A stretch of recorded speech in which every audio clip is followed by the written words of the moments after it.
প্রিয় বন্ধুরা, নমরুদ কিভাবে আল্লাহকে হত্যা করতে আসমানে গেলেন এবং কি পদ্ধতিতে সে আল্লাহকে হত্যা করতে চূড়ান্ত সিদ্ধান্ত নিলেন এবং চূড়ান্ত প্রস্তুতি নিলেন, আজকে আমি আপনাদেরকে সেই ঘটনা তাফসীর ইবনে কাসির থেকে শোনাবো।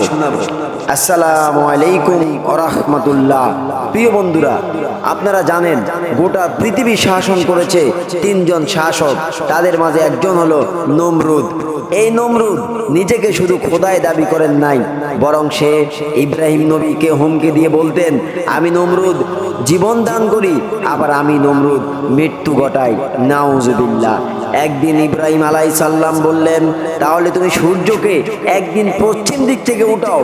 সূর্য তো পূর্ব দিক থেকে উঠে আল্লাহর নিয়মে, তুমি পারলে পশ্চিম দিক থেকে উঠাও। সূরা বাকারা 258 নম্বর আয়াত।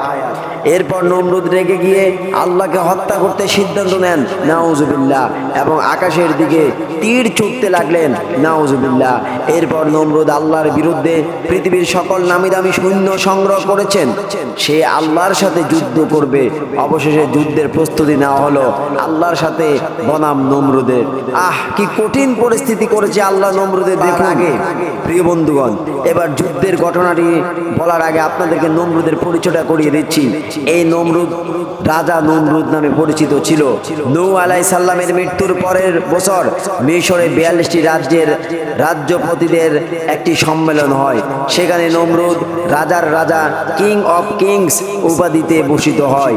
এই খ্যাতি ও সম্মানের শিখরে পৌঁছে তার মানসিকতার পরিবর্তন আসে এবং নিজেকে দেবতা বলে দাবি করে এবং তার প্রার্থনা করার আদেশ দেয়।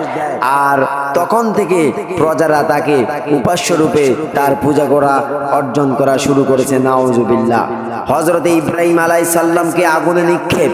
হযরতে ইব্রাহিম আলাইহিস সালাম 10 বছর সবার আড়ালে এক গুহায় বসবাস করতেন। বাল্যকাল থেকে হযরতে ইব্রাহিম আলাইহিস সালাম প্রকৃতি এবং স্রষ্টাকে নিয়ে গভীরভাবে ভাবতে শুরু করেছিলেন। অবশেষে তিনি আসল স্রষ্টাকে চিনতে পারেন, আর তাই তার গোত্রের লোকদের দেব দেবীর অসারত্ব দেখিয়ে যেসব মূর্তি ভেঙে দেন এবং বলেন, যারা নিজেদের রক্ষা করতে পারে না তারা তোমাদের কিভাবে রক্ষা করবে। এর ফলে হযরতে ইব্রাহিম আলাইহিস সালামকে বন্দী করা হলো এবং নমরুদের দরবারে নিয়ে যাওয়া হয়। তাকে জিজ্ঞাসা করা হয়, হে ইব্রাহিম, তোমার রব কে? ইব্রাহিম আলাইহিস সালাম জবাব দিলেন, আমার রব রব্বি আল্লাহ। আমার রব শুধুমাত্র এক আল্লাহ, যার কোনো শরীক নেই, যিনি আরশের অধিপতি, গোটা পৃথিবীর মালিক। নমরুদ রেগে গিয়ে তার লোকদের বলল, ওকে পুড়িয়ে বলো, বন্দী করো, আগুনে জ্বালিয়ে দাও, সাহায্য করো তোমাদের দেবতাদের, যদি একান্তই তাদের জন্য কিছু করতে চাও। সূরা আম্বিয়া আয়াত 68। আল্লাহকে হত্যার ব্যর্থ প্রয়াস। এবার নমরুদ শুধু ইব্রাহিম আলাইহিস সালামকে আগুনে নিক্ষেপ করে ক্ষান্ত হন নাই, নমরুদ আল্লাহকে হত্যা করার চূড়ান্ত সিদ্ধান্ত নিলেন। নাউজুবিল্লাহ। মহান আল্লাহকে হত্যার উদ্দেশ্যে নমরুদ ও তার সেনাবাহিনী প্রস্তুতি হয়ে সিন্ধুকে আহরণ করে উদ্যপানে উড়ে চলল, অর্থাৎ আকাশে উড়ে চলল। আকাশে যখন পৌঁছালো, অর্থাৎ সেখান থেকে আকাশ বা পৃথিবীর কিছু আর দেখা যায় না। এরপর নমরুদ তীর নিক্ষেপ করার প্রস্তুতি নিল। তারপর একের পর এক তারা তীরের উপরের দিকে তীর নিক্ষেপ করতে লাগলো। সেই সময় মহান আল্লাহ হযরতে জিবরাইল আলাইহিস সালামকে বললেন, আমার এই বান্দা যেন নিরাশ না হয়।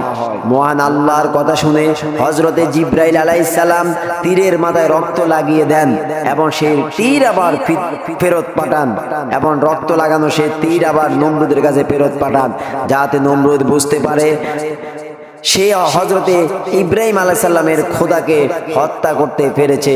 তীর নিক্ষেপ শেষ হলে নমরুদ পৃথিবীর বুকে ফিরে আসে। মাটিতে অবতরণ করার পর নমরুদের রক্ষীরা নিক্ষিপ্ত তীরগুলি কুড়িয়ে নিয়ে এলো। যেগুলো পাওয়া গেল তার সবই ছিল রক্ত রঞ্জিত। নমরুদ রক্তমাখা তীরগুলো দেখে আনন্দে আত্মহারা হয়ে গেল এবং বলে উঠল, নিশ্চয় আমরা হযরতে ইব্রাহিম আলাইহিস সালামের খোদা এবং স্বর্গের বাসিন্দাদের হত্যা করতে সক্ষম হয়েছি এবং তার সাক্ষ্য বহন করে তীরে লেগে থাকা রক্তই। নমরুদের ভয়ঙ্কর মৃত্যু। নমরুদ আল্লাহর বাহিনীর সঙ্গে যুদ্ধ করার ঘোষণা দিল। হযরত ইব্রাহিম আলাইহিস সাল্লাম দূরে আকাশের দিকে আঙ্গুল দিয়ে দেখালেন। দূরে কালো রঙের একটা মেঘ দেখা যাচ্ছিল। যখন সেটা কাছে চলে এলো, লাখ লাখ মশার গুন গুন শব্দে ময়দান মুখরিত হলো। কিন্তু নমরুদ অবজ্ঞতার সুরে বলল, এ তো মশা, তুচ্ছ প্রাণী, তাও আবার নিরস্ত্র, এই মশা আমাদেরকে ধ্বংস করবে। এ সময়ের মধ্যে নমরুদ শূন্যের মাথার উপর মশা অবস্থান নিল। অতঃপর তাদের বুঝে ওঠার আগে মশাগুলো তাদের নাক দিয়ে মস্তিষ্কের প্রবেশ করলো।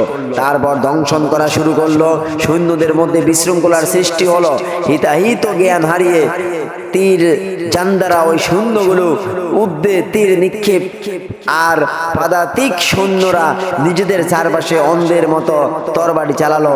নিজেরা নিজেদেরকে হত্যা করতে লাগলো। তাদের তখন মাথা ঠিক নেই, কারণ মাথার ভিতরে আছে অসংখ্য মশা। মশার সঙ্গে যুদ্ধ চলাকালে নমরুদ পালিয়ে প্রাসাদে চলে এলো। এ সময় একটি দুর্বল ন্যাংরা মশা তাকে তাড়া করলো এবং কিছুক্ষণ মাথার চারপাশে ঘুরে নাসিকা পথে মস্তিষ্কে ঢুকে পড়ল। এরপর মগজে দংশন করা শুরু করলো। নমরুদ যন্ত্রণায় অস্থির হয়ে উম্মদের মতো প্রাসাদে প্রবেশ করলো এবং যন্ত্রণায় দিশেহারা হয়ে পা দুকা খুলে নিজের জুতা দিয়ে নিজের মাথায় আঘাত করতে শুরু করলো। অবশেষে মাথায় মৃদু আঘাত করার জন্য একজন সর্বাক্ষণিক কর্মচারীকে সে নিযুক্ত করে। ওই কর্মচারী নমরুদের মাথার মধ্যে শুধু একের পর এক জুতা দিয়ে আঘাত করতে থাকে। এইভাবে আঘাত চলতে চলতে সুদীর্ঘ 40 বছর তাকে এই দুঃসহ যন্ত্রণা ভোগ করতে হয়েছিল। অবশেষে মাথার আঘাতের ব্যথায় নমরুদের মৃত্যু হয়। পৃথিবী থেকে নমরুদ নামক জালিম নিঃশেষ হয়ে যায়। প্রিয় বন্ধুগণ, সে আল্লাহকে হত্যা করতে গেল। নবী ইব্রাহিম আলাইহিস সালামকে আগুন নিক্ষেপ করলো।